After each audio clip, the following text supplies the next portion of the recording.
Israel और Hezbollah का conflict आज के समय के ऊपर पूरी दुनिया में चर्चा में है।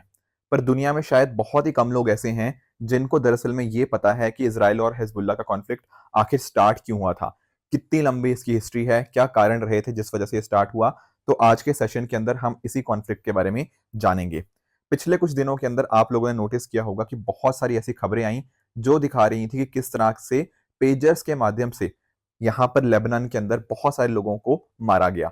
दरअसल में एक जो पेजर होता है ना, वो एक वस्तु होती है जैसे आपका मोबाइल फोन होता है। अब जब हम बात करते हैं हिजबुल्लाह की, तो दरअसल में हिजबुल्लाह के द्वारा आपस में बातचीत करने के लिए इन पेजर्स का इस्तेमाल किया जाता है। इनका कारण ये है कि इनको अपने आप में ट्रैक करना बहुत मुश्किल था।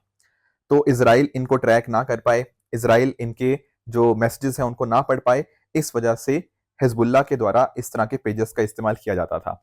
पर यहाँ पर एक लीक हमें देखने को मिलता है जिसके माध्यम से इज़राइल के द्वारा ऐसा बताया जा रहा है कि इन पेजेस के अंदर बैटरी के माध्यम से एक्सप्लोजिव्स लगाए गए। तो जब उन्होंने चाहा इज़राइल के द्वारा अकॉर्डिंगली यहाँ पर पेजर फट गए एंड अकॉर्डिंगली बहुत सारे लोगों की इसमें डेथ देखने को मिली। और आज के समय अगर हम बात करें ना, तो इस तरह के दृश्य आपको लेबनान में देखने को मिल जाएंगे।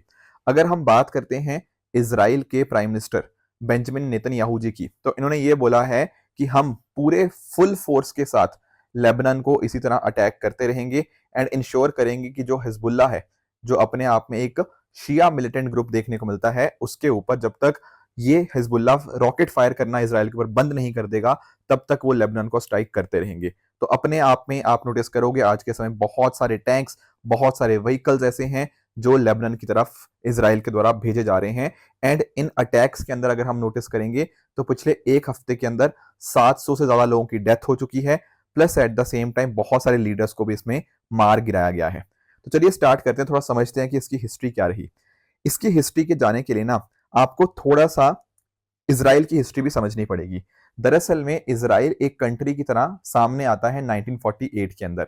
जब इसराइल को एज अ स्टेट डिक्लेयर किया जाता है 1948 के समय, तो उस समय हम नोटिस करते हैं कि इसराइल का एरिया बहुत ही छोटा था।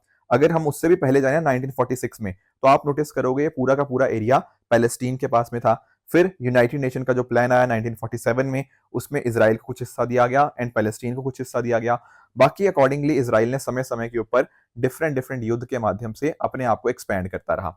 जब 1948 में स्टेट बना, तो उसी समय डेफिनेटली यहाँ पर जो पैलेस्टीन में अरब्स रह रहे थे एंड साथ ही साथ जो इसराइल के लोग जो यहाँ पे आके रहने लगे, उनके बीच में बहुत एक कॉन्फ्लिक्ट स्टार्ट हो गया। इसी कॉन्फ्लिक्ट को एक इवेंट के नाम से जानते हैं जिसका नाम है नकबा। नकबा कह लीजिए या इसको हम कैटास्ट्रॉफी एक कह सकते हैं।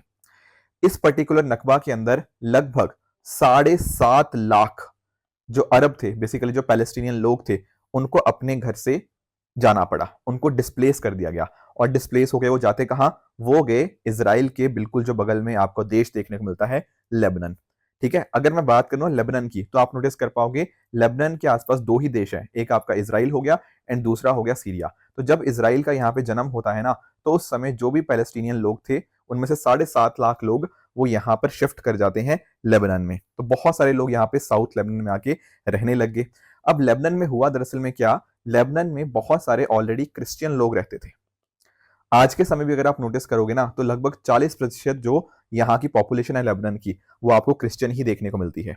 तो जब ऐसा हुआ कि बहुत सारे अरब लोग पैलेस्टीन से शिफ्ट होके चले गए लेबनान के अंदर, तो लेबनान में ऑलरेडी जो लोग रह रहे थे, जो क्रिश्चियन लोग थे, और साथ साथ पैलेस्टीनियन अरब्स, इन दोनों के बीच में यहाँ पे कॉन्फ्लिक्ट स्टार्ट होता हुआ देखने को मिल गया।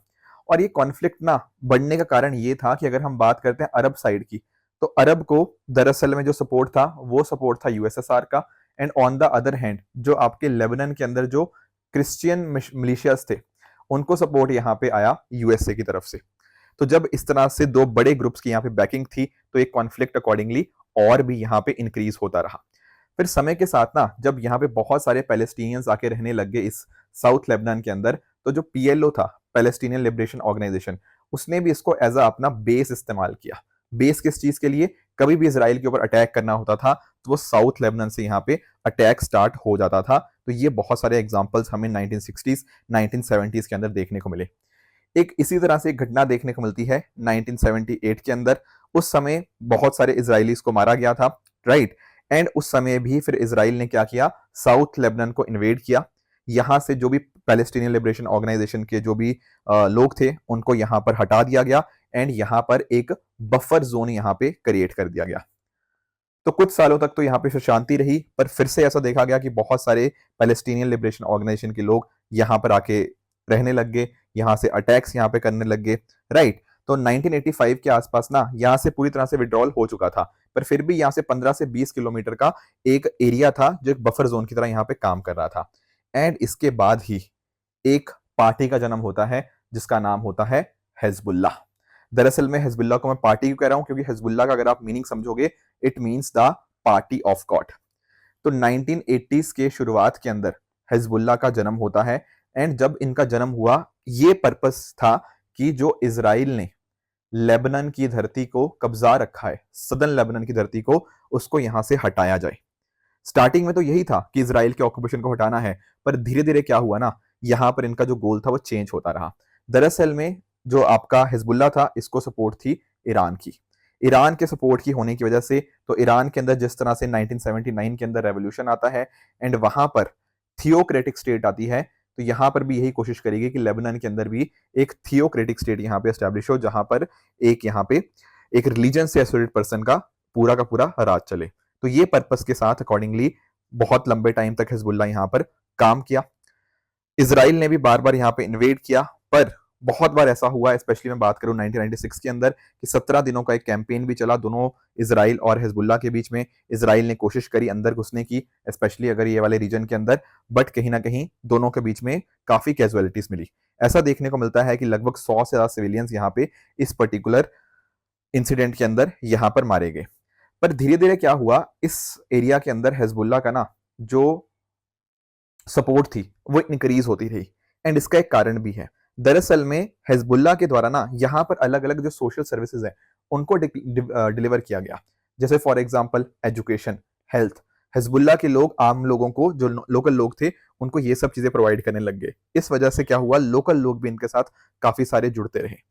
बट धीरे धीरे समय के साथ क्या होता है, इजराइल की कंट्री के अंदर ना ये रीजन के अंदर जो इतना ज्यादा इन्होंने ऑक्यूपेशन कर रखा था उसके ऊपर लोग आवाज उठाने लग जाते हैं। क्यों? क्योंकि इजराइल की इस प्रेजेंस की वजह से इजराइल को बहुत सारा खर्चा करना पड़ रहा था, बहुत सारा स्पेंड मिलिटरी करना पड़ रहा था, पॉलिटिकली बहुत सारे इश्यूज आ रहे थे। जब इतनी ज्यादा हैवी कॉस्ट बियर करनी पड़ रही थी तो इजराइल ने डिसाइड किया कि हमें यहाँ से जाना ही पड़ेगा, क्योंकि इतनी ज्यादा कॉस्ट हम बियर नहीं कर पा रहे हैं। तो ईयर 2000 के अंदर क्या करता है, इजराइल इस सदर्न लेबनान वाले एरिया को यहाँ पर छोड़ जाता है एंड यहाँ पर फिर बच जाता है क्या, हिजबुल्ला ही। हिजबुल्ला और इजराइल के बीच में फिर भी जंग चलती रहती है। 2006 के अंदर भी एक मेजर कॉन्फ्लिक्ट हमें यहाँ पे देखने को मिलता है, जहां पर 3 इजरायली सोल्जर्स को मारा जाता है and on the other hand वो लेबनीज प्रिजनर्स को एक्सचेंज में डिमांड करते हैं। फिर अकॉर्डिंगली बहुत मैसिव लेवल पे इजराइल रिटेलिएट करता है, जिसमें देखा जाता है कि लगभग 1200 लेबनीज लोग एंड 150 के आसपास इजराइल जो लोग हैं उनको वो यहाँ पर मारे जाते हैं इस पूरे कॉन्फ्लिक्ट के अंदर।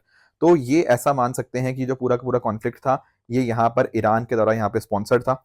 ठीक है, कोशिश हिजबुल्ला की ये थी कि इजराइल का जो रेजिस्टेंस है उसको हम यहाँ पे मेंटेन करें, इजराइल को यहाँ पे इस एरिया से हटा पाएं। बट धीरे धीरे ईरान के सपोर्ट की वजह से यहाँ पर इनका पर्पस ये भी बन गया कि सदर्न लेबनान के अंदर भी ऑटोक्रेसी हम यहाँ पे एस्टेब्लिश करी जा पाए।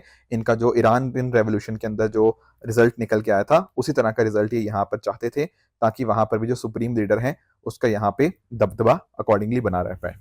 तो बहुत सारे हिजबुल्ला की सक्सेस की वजह से बहुत सारे और जो मिलिटेंट ग्रुप्स थे उनको भी यहाँ पर आज के समय अगर हम बात करें वो भी इससे काफी कुछ सीखते हैं, काफी कुछ उन्होंने भी अपने अपने टेक्नोलॉजीज को यहाँ पे बदलाव किया है समय समय के अंदर।